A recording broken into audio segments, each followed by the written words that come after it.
오늘 이렇게 말씀을 낭송하는 모습 보면서 굉장히 감동을 받았습니다. 그 아이들이 하나 동안 하나님 말씀을 이렇게 읽고 마음속에서 정말 복된 사람이 된 걸 생각할 때 정말 하나님께 감사드리고 칭찬을 드립니다. 그리고 한 학기 동안 수고하신 선생님들의 노고에도 격려를 드립니다. 정말 우리가 한 학기 동안 이렇게 이 자리까지 올 수 있었던 것은 하나님의 은혜이고 우리가 서로 함께 있기 때문에 이 자리에 올 수 있었지 않았는가 싶습니다. 이 시간 함께 해주신 모든 사람들에 대해서 정말 감사를 드립니다. 우리 옆사람 같이 인사할까요? 함께 해주셔서 감사합니다.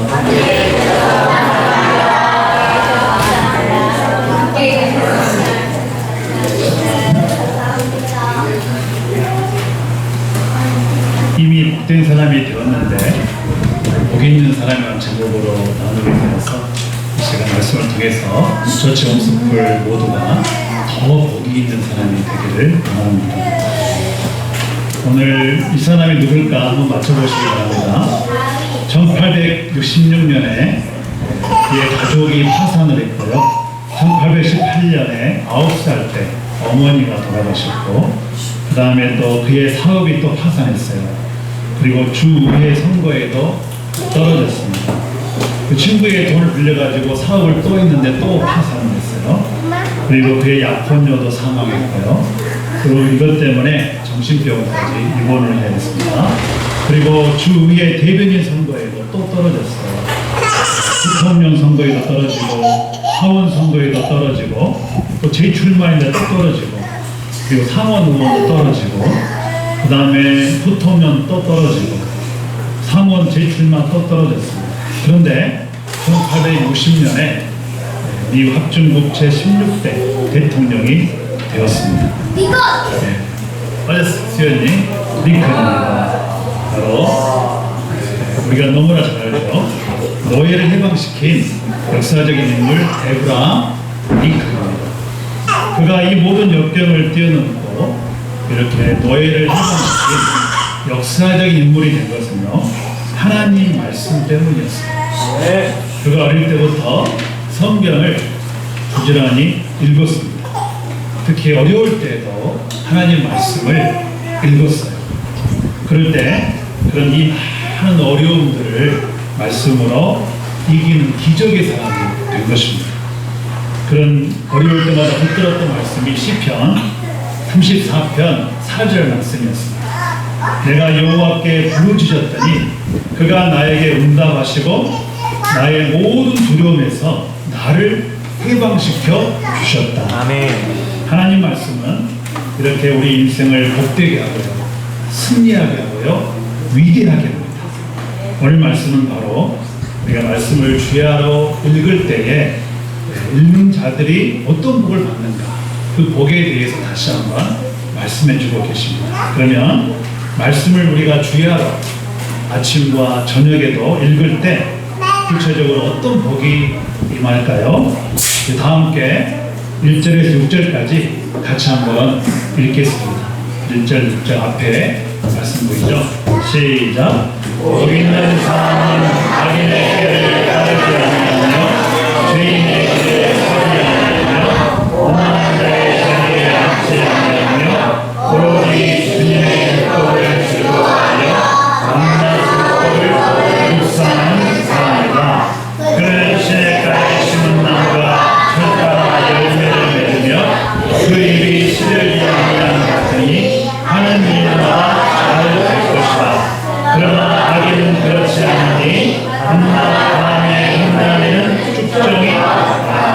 그러므로 악인은 심판받을 때 몸을 안지 못하며 죄인은 의인의 모임에 참여하지 못한다. 그러나 의인의 길은 주님께서 인정하시지만 악인의 길은 망하리로다. 아멘. 첫째는요, 악인의 길을 따르지 않게 됩니다. 하나님 말씀을 주야로 읽게 되면 악인의 꾀를 따르지 않는다는 거예요. 복 있는 사람은 악인의 꾀를 따르지 아니하며, 여기서 악인의 꾀는 사탄의 꾀라고 할 수 있어요. 사탄의 속임수를 창세기 3장에 보면은 사탄이 우리 조상 아담과 하와를 찾아왔죠. 그래가지고 사탄이 아담과 하와를 찾아온 이유가 뭐였냐면 아담과 하와에게 하나님의 사랑을 의심하게 만드는 것이었어요. 그래가지고 하나님 말씀을 불순종하게 해가지고 영원한 죽음에 이르게 한 것이었습니다. 사단은 이렇게 항상 하나님의 사랑을 의심하게 만듭니다. 사단은요, 하나님이 우리에게 말씀 주신 것을 너희를 괴롭게 하려 합니다 라고 우리를 속여요. 또 사단은 하나님을 그래서 떠나는 것이 자유야 라고 우리에게 거짓말합니다.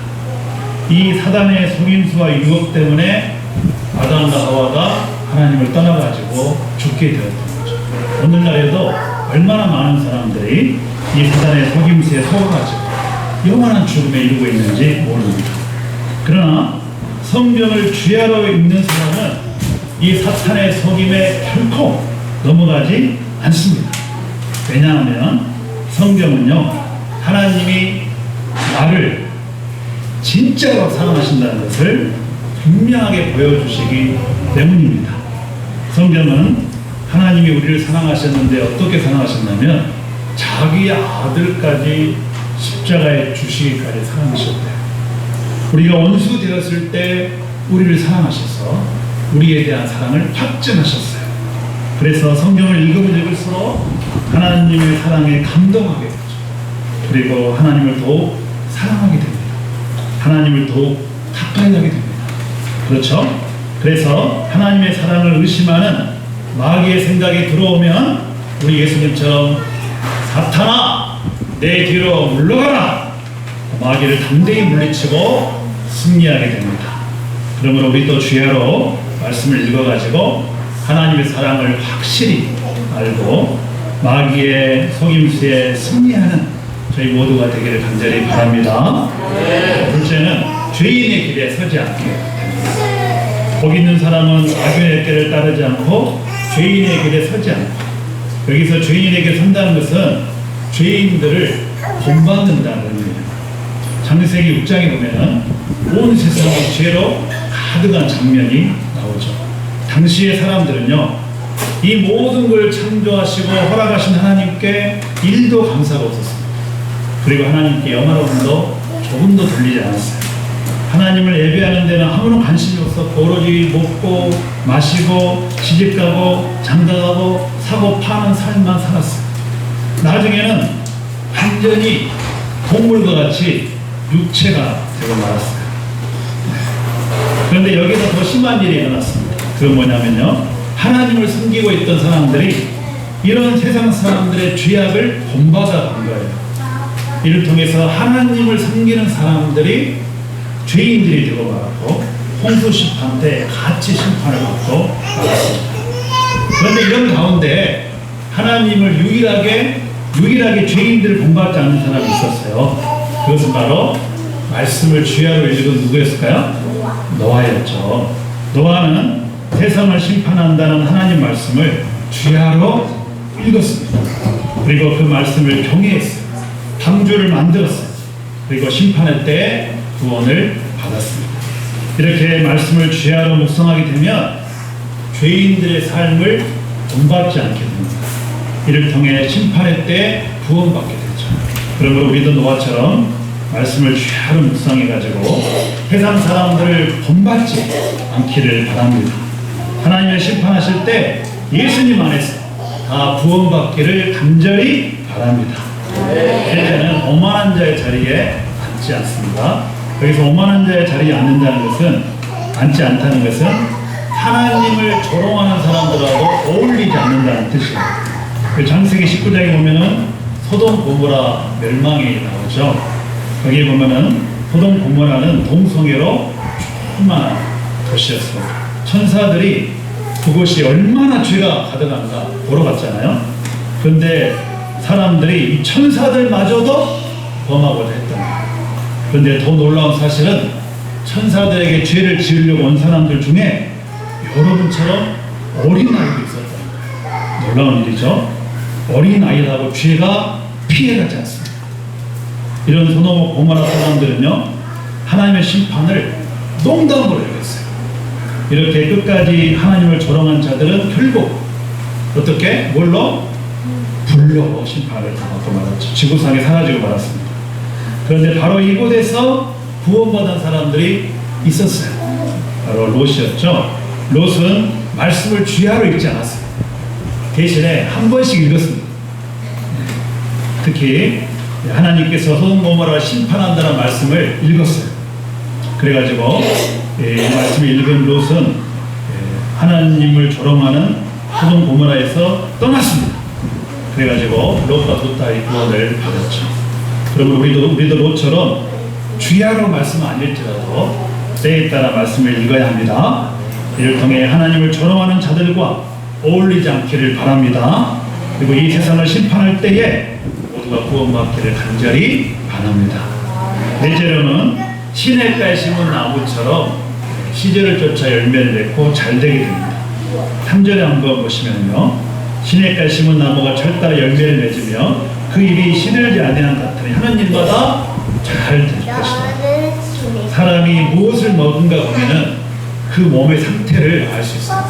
제가 언젠가 맥도날드를 가봤는데 몸이 굉장히 햄버거처럼 생긴 아가씨가 있었어요. 근데 햄버거를 드시고 있더라고요. 햄버거를 많이 드시니까 햄버거처럼 된갑다, 그런 생각을 했어요. 여러분이 햄버거만 계속 드시고 치즈만 계속 먹어보세요. 인스턴트만 계속 먹어보세요. 어떻게 돼요? 햄버거처럼 되는 것이죠. 반대로 우리 저축홈스쿨처럼 야채를 중심으로 골고루 먹게 되면 다 이렇게 몸짱이 되는 것입니다. 이것은 우리 영혼도 마찬가지예요. 우리 영혼이 세상 죄만 계속 보고요, 계속 듣고 계속 먹게 되면 우리 영혼도 세상 죄로 가득 차게 되는 것입니다.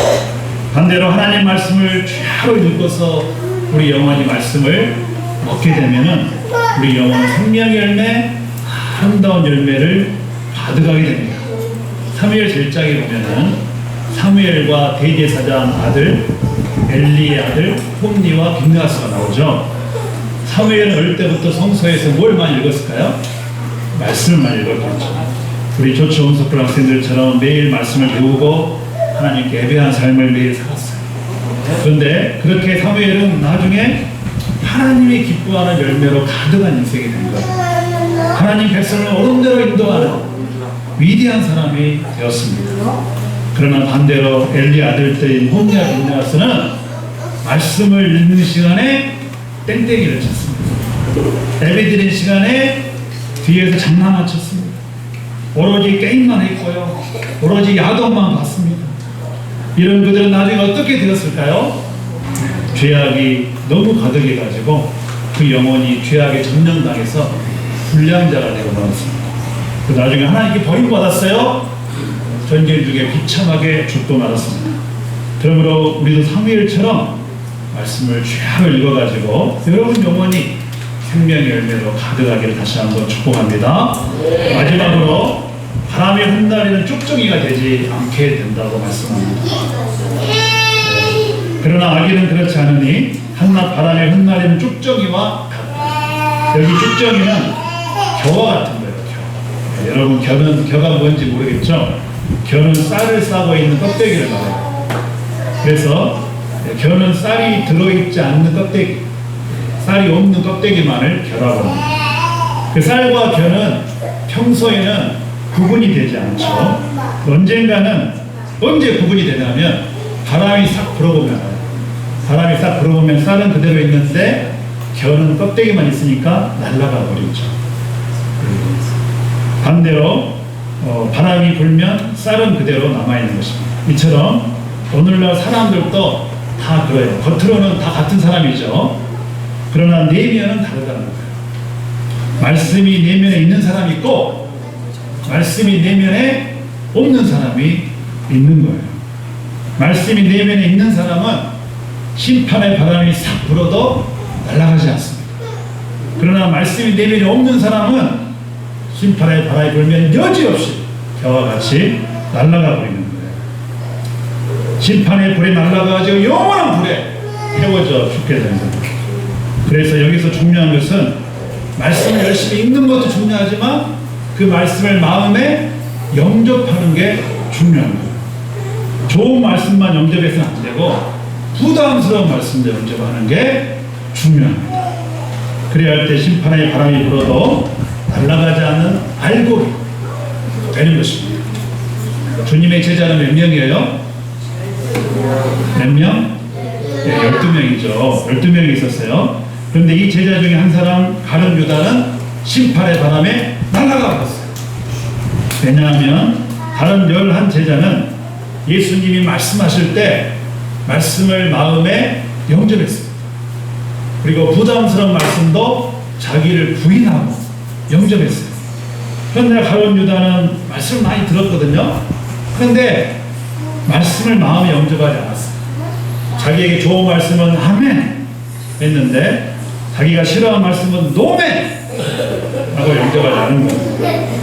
그러다 보니까 가룟 유다는 머리에는 말씀이 많았는데 마음에는 말씀이 하나도 없었어요. 쌀이 없는 겨와 같았던 거죠. 그럴 때 그의 심판의 불에 여지없이 날아가고 말았습니다.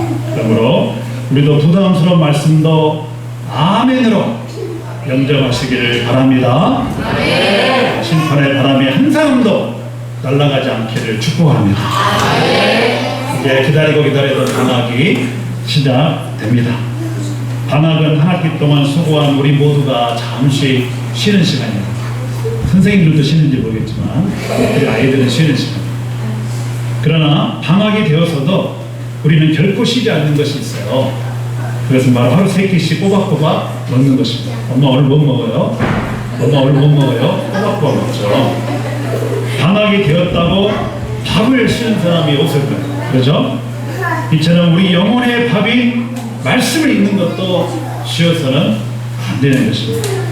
여러분 육체에는 온갖 맛있는 것 공급을 해주면서 여러분 영혼에는 말씀을 공급해주지 않으면 여러분 영혼은 어떻게 될까요? 여러분 영혼이 얼마나 배가 고파서 울부짖겠습니까? 방학 중에 맛있는 것도 많이 드시기 바랍니다. 여러분 영혼에도 꼭 말씀을 충만히 공급해 주시기를 간절히 바랍니다. 부모님과 함께 맛있는 것도 많이 드시고 동시에 또 부모님과 함께 매일 말씀을 읽는 시간 그리고 말씀을 마음에 영접하는 시간을 꼭 갖기를 바랍니다. 이를 통해서 방학이 끝나고 올 때는 영육간에 모두 다 더욱더 정말 건강한 모습으로 만나기를 간절히 바랍니다. 할렐루야. 네.